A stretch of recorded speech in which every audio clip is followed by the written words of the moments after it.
andedel kayuh gegono sira Rama ndaya pati ana yaksa goncang krama namane wil katak sini jejagi jroning wareh badhok ulam tanpa tuwuk mina-mina jro samudra mila gugu saben hari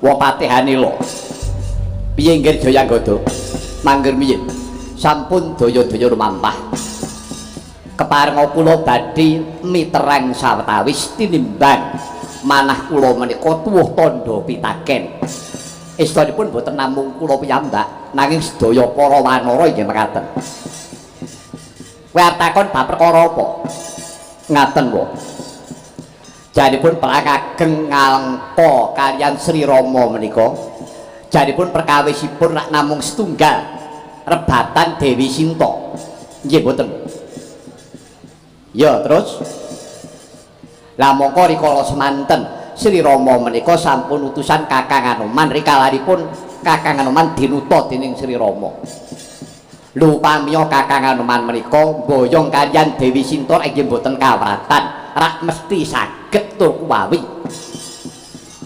ya pancen ngono nanging kenging menapa panjenenganipun Sri Rama menika boten perintah kaliyan Kakang Anoman boyong Dewi Sinta nanging malah pilaur ngawontenaken perang gegempuran Yasa tambak Goro ora cobi moko nyadaripun peperangan menika boten ngomongaken namung para senopati para kawula alit ingkang boten ngertos dodok seleng perkawis kasempyok ing arat dan kawengisaning perang nyun pangapunten menika estunipun bingungaken raos kula janipun Sri Rama menika kersanipun werdos pundi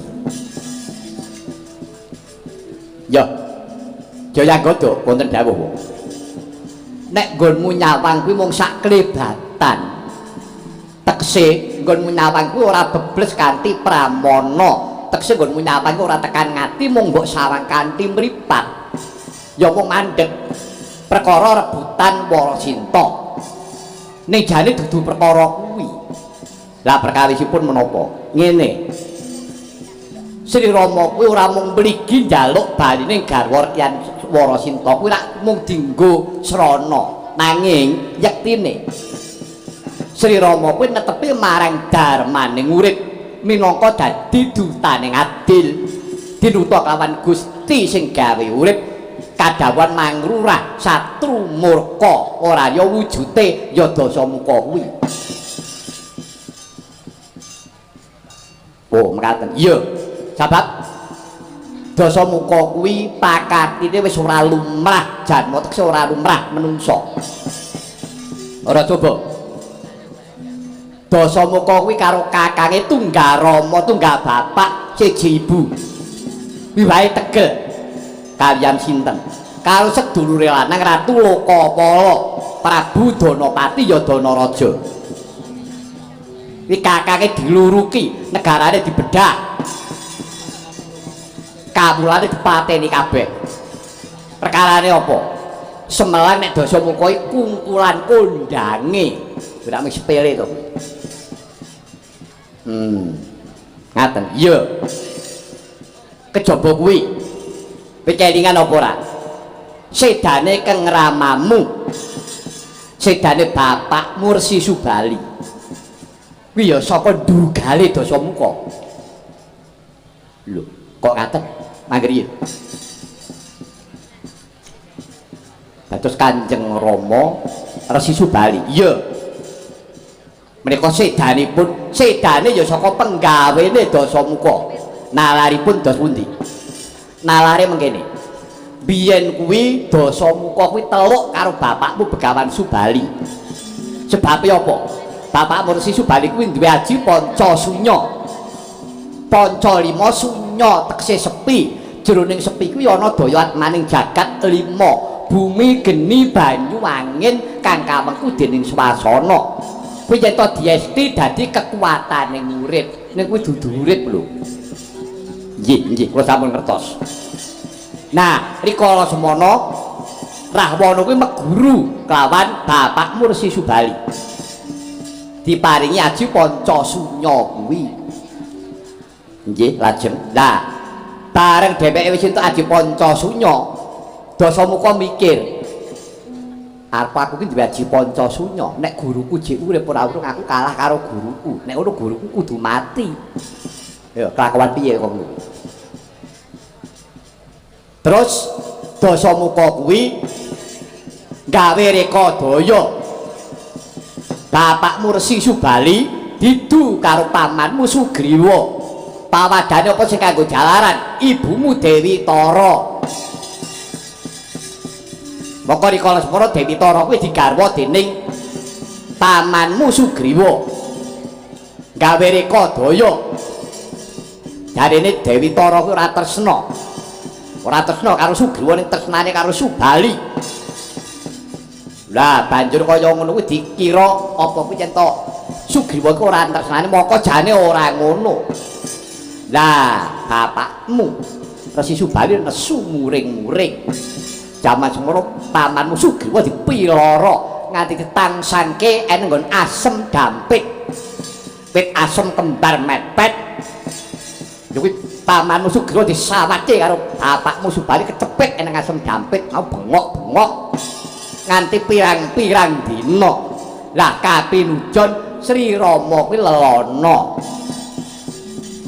nah bareng weruh eneng ketek kecepet ana nggon wit asem dampit mau ditulungi kelawan Sri Rama iya lajeng lah bareng ngono iso wudar pamanmu Sugriwa manembah karo Sri Rama nderek Sri Rama malah njaluk senjata pitulung supaya Subali temekaning pati Sugriwa kon maju perang meneh tanding karo Subali janjane ora gelem pamanmu Sugriwa ini diwangi karo Sri Rama wis tak rewangi bareng ngono pamanmu Sugriwa ditaleni dikendhiti nganggo janur kuning sebabe apa Sugriwa Subali kuwi disawang saka kadohan kaya wong kembar lah bareng dikendhiti nganggo janur kuning kula ngaturaken panuwun ingkang tanpa upami nggih namung paduka kula niki saged mangsulaken jiwa raga kula dhumateng alam baka jalaran kula ngertos paduka menika nak mboten namung titahing Bathara paduka menika tititing Sang Hyang Bathara Wisnu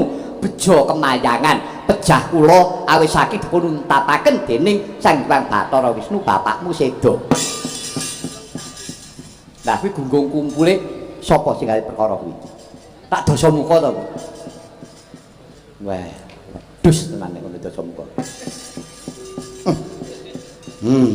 Nembe ngertos dados estanipun sedanipun Kanjeng Rama menika nadyan menika dipun untapaken Sri Rama nanging awisake pakartine si Dasamuka.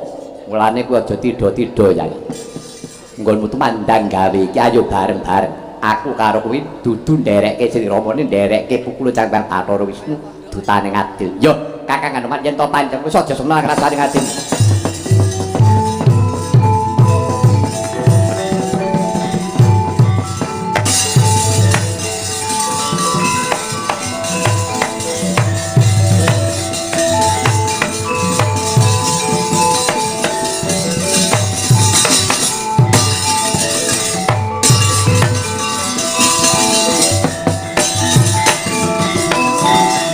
Cocak rawuh inggih kula Kyai Patih. Eneng wigati apa? Ngaturaken kauningan. Dinten menika palagan sampun wonten senopati. Palagan ana senopati inggih.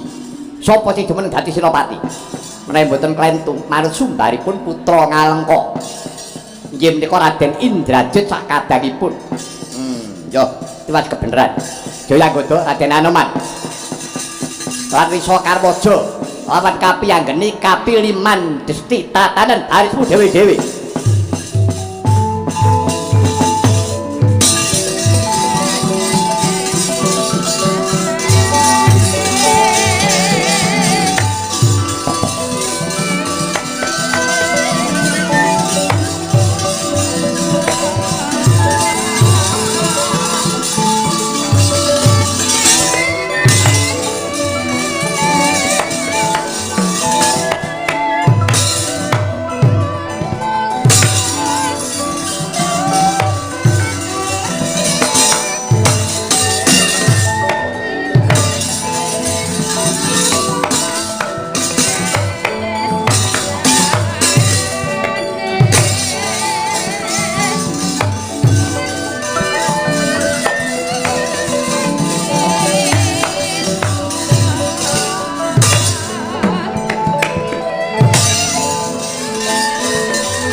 Berdung mawur mengawur-awur urahan tengaran ning ngadurit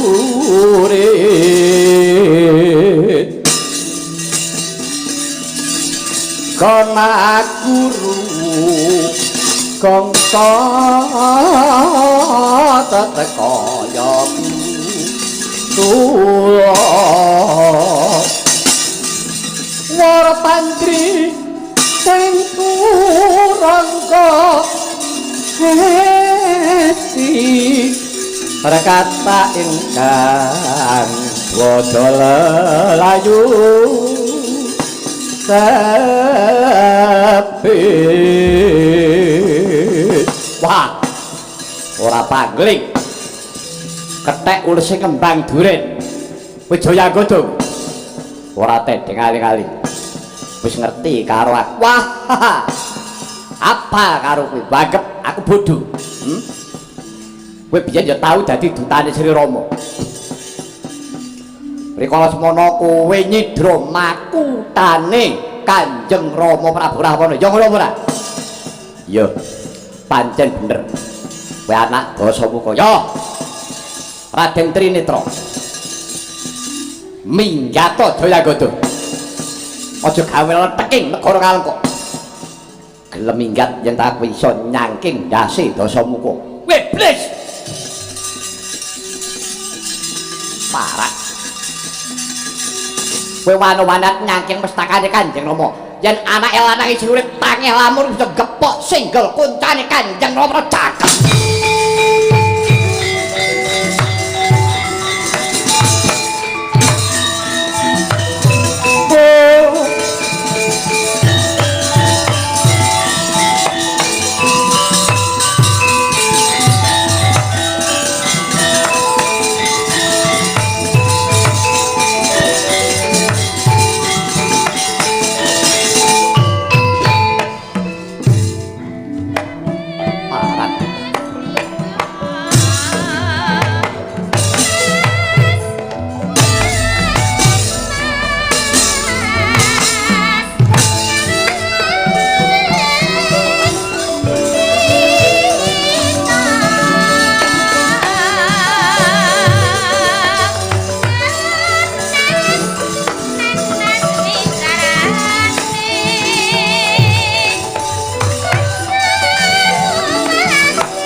Terikat.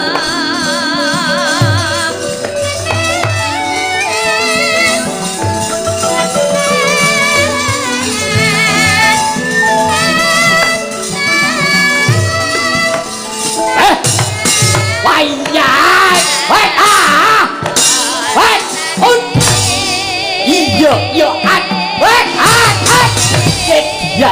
ya dah, wai un, yo ah, wai tu, wai ayat, wai.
Parak soy kabeh anggeni ya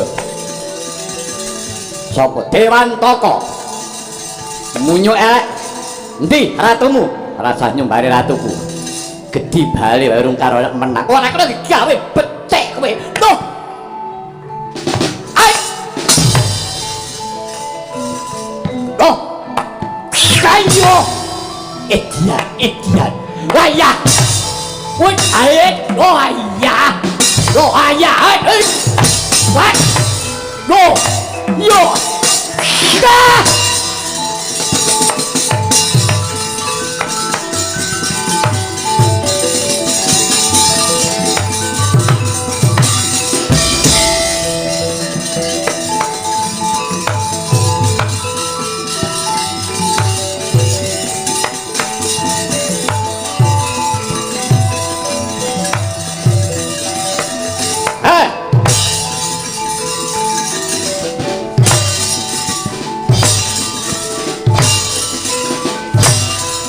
Mutiar we.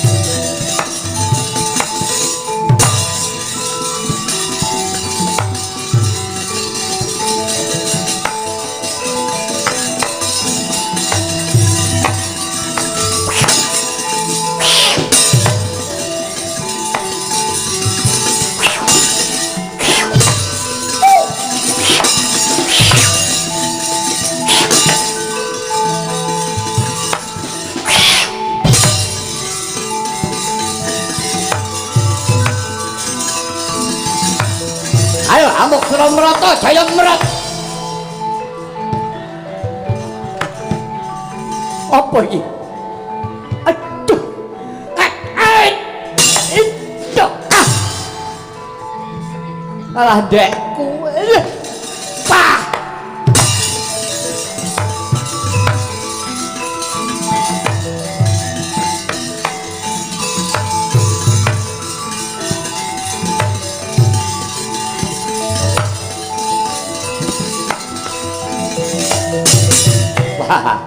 Bulan ketek putih biasa tau ngobat Negara Ngalengka. Ayo. Aja meneh kok mung kowe bapakmu kon mrene.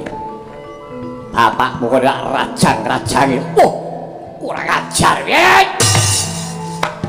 Pasti kowe ah. Ah. Hei. Hei. Ah, kowe kok jar kowe.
Kok ya ora tertib. Mangan gedang kulite gua sak nggon-nggon. Wah.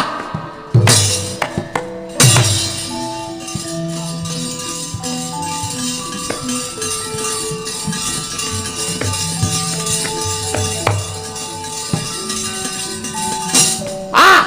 Oh.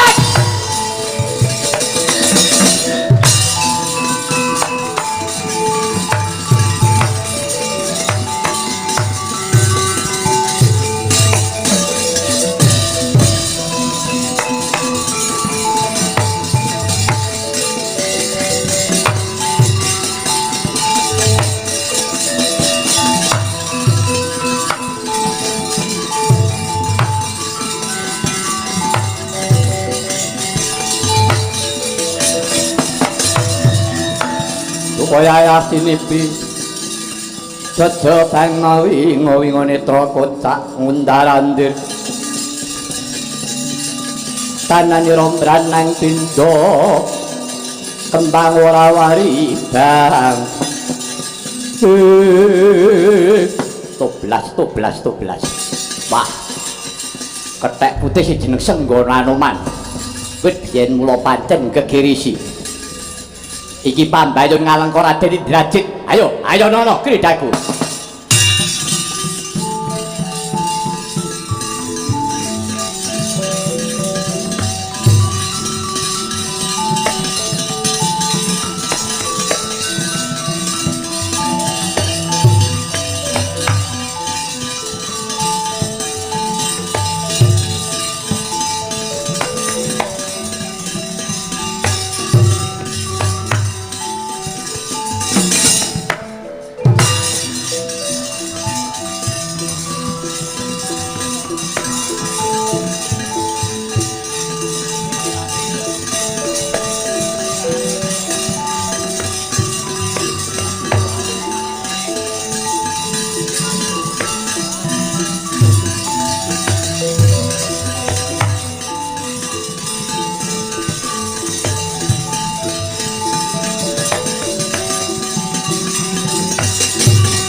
Raden Senggana boten dawuh Raden Wibisana mangken piye sampun daya-daya kula aturi semene sawetawis menapa kinten-kinten panjenengan taksih maiben kaliyan kasekten kula lho mboten ngaten sampun klentu penampi Raden Indrajit menika putra Ngalengka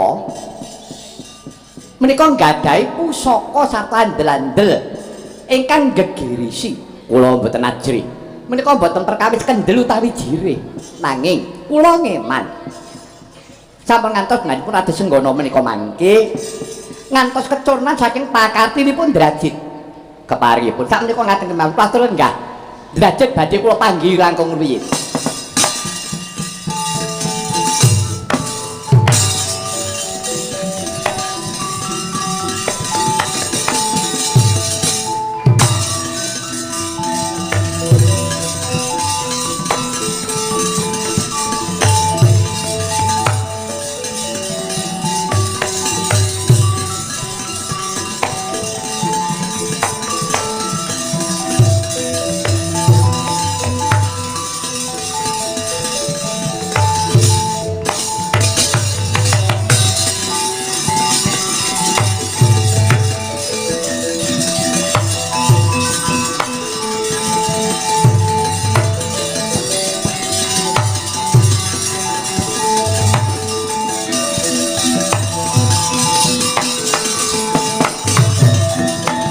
mangka anggro sumbar lindhu bumi kunjing kumaldo kuntur ketuk mokan jalane di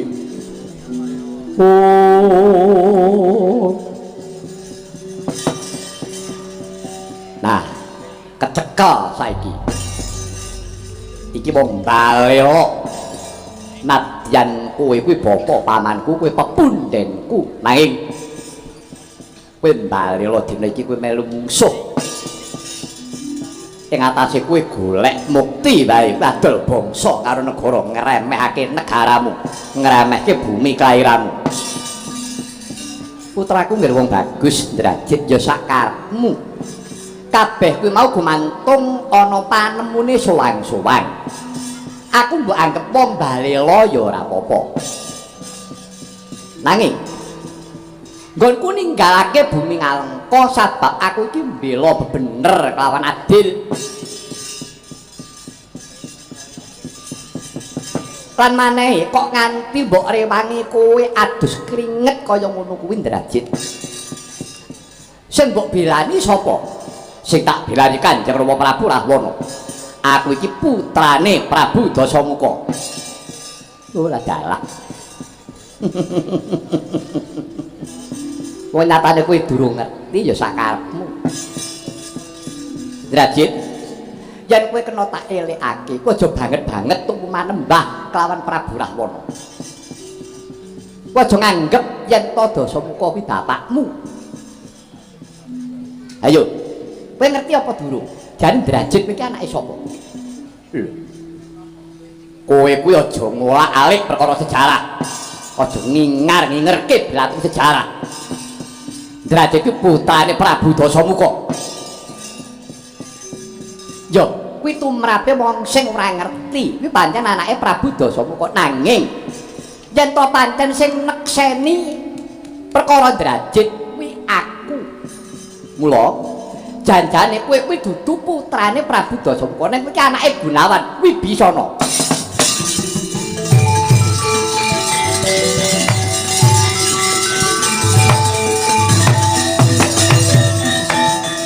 Paman Gunawan. Kowe aja nglimpekke karo aku. Kowe aja gawe lulu ing atiku. Kowe ngaku aku yen aku iki anakmu. Bar kepengin ngerti. Yen kowe kepengin ngerti biyen critane ngene iki.